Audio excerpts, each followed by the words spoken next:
Баршаңызға қайырлы күн.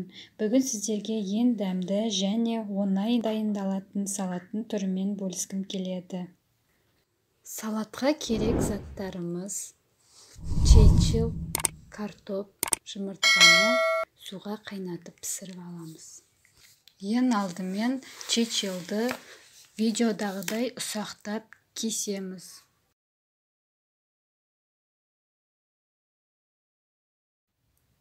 Чечилімізді турап болған соң тарелкаға саламыз, үстіне майонез жағамыз. Картопымызды алып теркіден өткіземіз.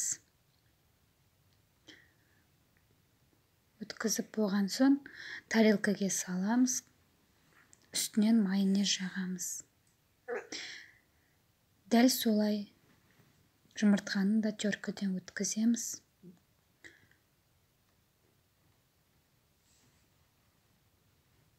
Тарелкаға салып, үстінен майонез жақпаймыз.